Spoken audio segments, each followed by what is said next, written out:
말씀은 히브리서 11장 17절로 26절까지의 말씀을 제가 봉독해 올리겠습니다. 아브라함은 시험을 받을 때에 믿음으로 이삭을 드렸으니 그는 약속들을 받은 자로 돼 그 외아들을 드렸느니라. 그에게 이미 말씀하시기를 내 자손이라 칭할 자는 이삭으로 말미암으라 하셨으니 그가 하나님이 능히 이삭을 죽은 자 가운데서 다시 살리실 줄로 생각한지라. 비유컨대 그를 죽은 자 가운데서 도로 받은 것이니라. 믿음으로 이삭은 장차 있을 일에 대하여 야곱과 에서에게 축복하였으며 믿음으로 야곱은 죽을 때에 요셉의 각 아들에게 축복하고 그 지팡이 머리에 의지하여 경배하였으며 믿음으로 요셉은 임종시에 이스라엘 자손들이 떠날 것을 말하고 또 자기 뼈를 위하여 명하였으며 믿음으로 모세가 났을 때에 그 부모가 아름다운 아이임을 보고 석 달 동안 숨겨 왕의 명령을 무서워하지 아니하였으며 믿음으로 모세는 장성하여 바로의 공주의 아들이라 칭함받기를 거절하고 도리어 하나님의 백성과 함께 고난받기를 잠시 죄악의 낙을 누리는 것보다 더 좋아하고 그리스도를 위하여 받는 수모를 애굽의 모든 보화보다 더 큰 재물로 여겼으니 이는 상 주심을 바라봄이라. 기도하겠습니다. 오늘도 주신 말씀 앞에 겸손히 머리 숙입니다. 이 말씀을 통해서 우리에게 믿음에 대해서 다시 한번 깨닫게 하시고 결단하게 하실 줄로 믿습니다. 감사하며 예수님의 이름으로 기도합니다. 아멘. 오늘 그 히브리서 11장은 믿음의 정의에 대해서 우리에게 말씀하고 있고 그 정의를 한 후에 그 믿음에 대한 구체적인 그 예들을 믿음의 선조들을 통해서 우리에게 가르쳐주고 있습니다. 믿음이 구체적으로 어떤 것인가라고 하는 것을 오늘 말씀에서 우리 믿음의 선조들의 이야기를 통해서 몇 가지 깨닫게 됩니다. 믿음은 하나님께 순종하는 마음이라고 하는 것을 가르쳐주고 계시죠. 17절에 아브라함은 시험을 받을 때에 믿음으로 이삭을 드렸으니 그는 약속들을 받은 자로 돼 그 외아들을 드렸느니라. 하나님께서 아브라함에게 그 아들 어렵게 얻은 아들을 제물로 바치라고 그렇게 명령하셨을 때에 그것을 그대로 순종하는 그 모습, 이것이 바로 믿음이라고 말씀하고 있습니다. 하나님의 말씀에 순종하는 것, 믿음으로 순종하는 것은 이해득실을 따지지 않습니다. 계산하지 않습니다. 하나님의 말씀이기 때문에 그저 순종하는 것, 이것이 바로 믿음의 모습이라고 하는 것이죠. 그것은 하나님을 철저하게 신뢰하기 때문에 그렇게 할 수 있는 것입니다. 그것은 하나님이 좋으신 분이라고 하는 것을 믿음으로 고백하기 때문에 그렇게 할 수가 있는 것입니다. 순종할 때에 그것이 결국에는 나에게 복이 될 것을 믿고 그러고 따르게 되는 것이죠. 이삭을 바칠 때 이삭이 약속의 아들임을 아브라함은 믿었어요. 그래서 제물로 바친다고 하는 건 뭡니까? 제단 위에서 죽이는 것이죠. 그리고 피를 흘리게 하는 것이고 그리고 태우는 것이고 사실 엄청 끔찍한 그런 것을 상상할 수가 있는데 아브라함은 그럼에도 불구하고 하나님께서 그 아들을 다시 살리실 것이라고 믿은 것입니다. 오늘 봉독한 말씀의 18절 19절에 그에게 이미 말씀하시기를 내 자손이라 칭할 자는 이삭으로 말미암으니라 하셨으니 그가 하나님이 능히 이삭을 죽은 자 가운데서 다시 살리실 줄로 생각한지라. 이삭을 통해서 하나님께서 이미 약속을 해주셨어요.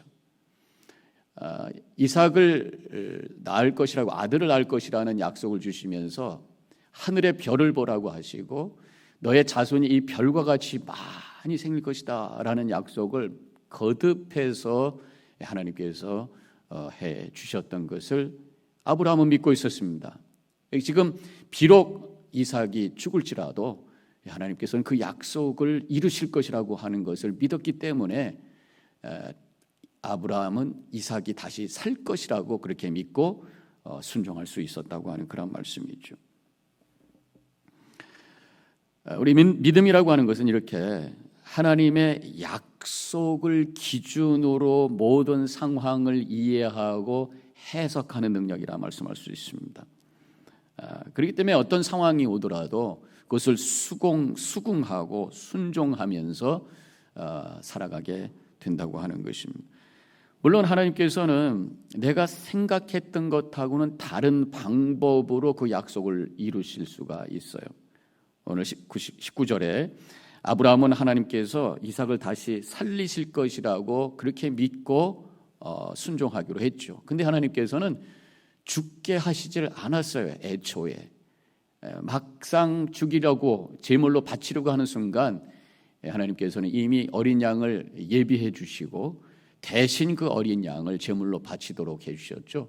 그래서 여호와 이레, 하나님께서 이미 미리 준비하셨다라고 하는 이름을 그곳에 정하게 되었던 것입니다.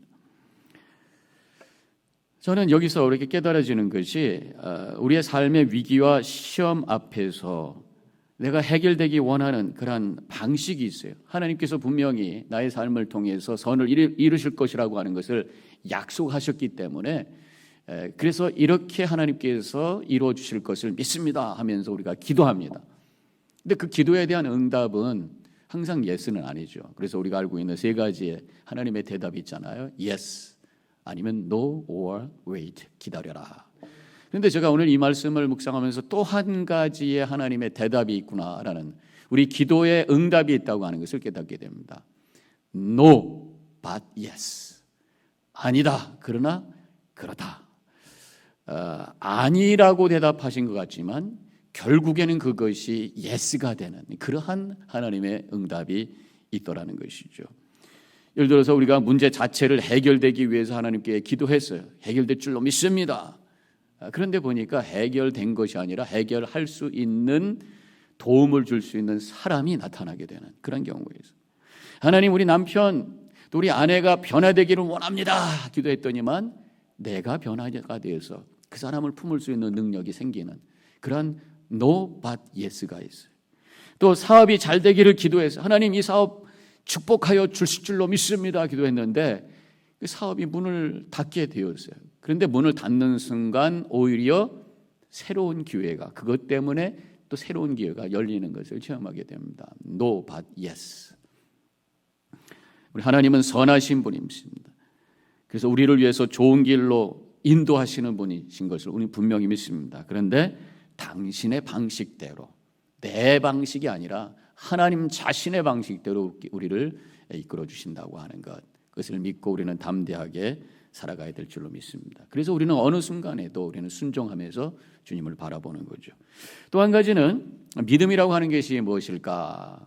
오늘 본문을 통해서 깨닫게 되는 것이, 믿음은 다른 사람을 축복할 수 있는 마음이다, 이렇게 정의해 봅니다. 20절에 믿음으로 이삭은 장차 있을 일에 대하여 야곱과 에서에게 축복하였으며, 믿음의 사람은 축복하는 거예요.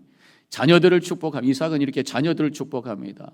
아내를 축복합니다. 남편을 축복합니다. 부모님을 축복합니다. 이웃을 축복합니다. 성도들을 축복합니다. 다른 사람을 축복할 수 있는 그 마음, 다른 사람을 위해서 축복 기도해 줄 수 있는 그 너그러움, 이런 것을 가질 수 있는 것이 바로 믿음이라고 하는 것이죠. 왜 그렇게 할 수 있습니까? 바로 하나님의 마음을 알기 때문에. 하나님과 영적으로 깊이 교제할 수 있는 것이 믿음의 사람이에요. 믿음을 가지고 주님과 함께 영적으로 교제할 때에 하나님의 마음을 갖게 돼요. 우리 하나님이 모든 사람들을 축복하기를 원하시고 하나님의 복 가운데 살기를 원하시는 그 크신 마음을 갖고 계신 분이 우리 하나님이시에요. 그 마음이 내 안에 들어오게 되고 우리는 다른 사람을 향해 축복하는, 축복 기도할 수 있는 그런 마음을 갖게 되는 것입니다. 세상 사람들은 서로 정죄하고 시기하고 질투하고 뒷담화 할 수 있어요. 그러나 성도들은 그들을 인정하고 존중하고 축복하면서 살아나가는, 이것이 바로 믿음이다. 하나님의 마음을 가질 때 나오는 그런 아름다운 모습이라고 하는 것입니다. 또 한 가지 오늘 본문에서 믿음에 대해서 알려주신 것은, 믿음은 두려워하지 않는 담대함이라는 것이에요. 23절에서 믿음으로 모세가 났을 때에 그 부모가 아름다운 아이임을 보고 석 달 동안 숨겨 왕의 명령을 무서워하지 아니하였습니다. 지금 이 바로 왕은 이 유대인들의 자녀 중에 2살 이하의 아들들은 다 죽여라, 이 명령이 있었어요. 그런데 모세의 부모들은 두려워하지 아니하고 그 아들을 숨겼어요. 하나님께서 모세를 통해서 뭔가 위대한 계획을 갖고 있다고 하는 믿음의 확신 때문에 두려워하지 않았어요. 담대했어요. 하나님을 두려워하는 자는 세상을 두려워하지 않는 줄로 믿습니다. 하나님의 그 권능과 능력 앞에 엎드리는 자는 세상의 권위에 주눅들지 않는다는 거예요. 하나님이 나를 향한 위대한 계획이 있다고 하는 것을 믿는 자는 세상의 도전 앞에 두려워하지 않아요. 확신을 가지고 자신감 있게 나아갈 수 있는, 이것이 바로 믿음의 능력이라고 하는 것입니다. 마지막으로 한 가지 오늘 본문 말씀을 통해서 깨닫게 되는 것이, 믿음은 고난도 선택할 수 있는 능력이라는 것이에요. 24절과 25절에 믿음으로 모세는 장성하여 바로의 공주의 아들이라 칭함받기를 거절하고 도리어 하나님의 백성과 함께 고난받기를 잠시 죄악의 낙을 누리는 것보다 더 좋아하고, 왕자로서의 특권을 내려놓고 자기의 백성들과 함께 고난의 자리에 기꺼이 동참할 수 있는, 이것이 믿음이다. 이것이 모세가 보여준 믿음이다 말씀하고 있는 것입니다. 믿음이 그저 복받고 행복하게 살기 위해서만 갖는 것이 아니에요. 때로는 이 믿음은 선택하는 고난 속에 들어가기도 한다고 하는 것입니다. 하나님의 뜻을 위해서, 순종하기 위해서, 하나님 나라 세우기 위해서 나를 헌신하면서 때로는 고난 속에 들어가기도 하는 것입니다. 지금 모세가 백성들의 그 안타까운 모습을 가지고 안타까운 마음으로 그들의 아픔에 동참한 것이, 그래서 결국은 하나님의 부르심에 응답하게 되고 그 백성들을 구원하는 일에 하나님께 쓰임받는 그런 도구가 되었다고 하는 것입니다. 바로 예수님께서 보여주신 것이 그것이잖아요. 예수님이 호산나 하는 백성들에게 응답하면서 영광의 자리에 서신 것이 아니라 바로 그 이후 며칠 후에 십자가를 그대로 받으시고 십자가에서 온갖 고통과 고난을 받으시고 죽음의 자리까지 내려가신 분이 바로 우리 예수 그리스도, 오히려 그것 때문에 부활의 영광에 동참하게 되었고 모든 인류를 향한 구원의 역사를 이루신 분이 바로 우리 예수 그리스도이셨다고 하는 것입니다. 우리가 그저 받는 것과 복에만 우리의 믿음이 머물러 있다면 좀 미성숙한 신앙이죠. 행복을 넘어 사명, 하나님 앞에 쓰임받는 것이 복이라고 하는 것을 믿는, 이것이 바로 성숙한 믿음인 것입니다. 우리가 물질과 건강이라고 하는 그 복에서 하나님 나라를 세우는 일에 쓰임받는 가치 있는 인생이 되는 것이 복이라 고백할 수 있는 성숙한 믿음을 갖는 성도님들이 되시기를 축원합니다.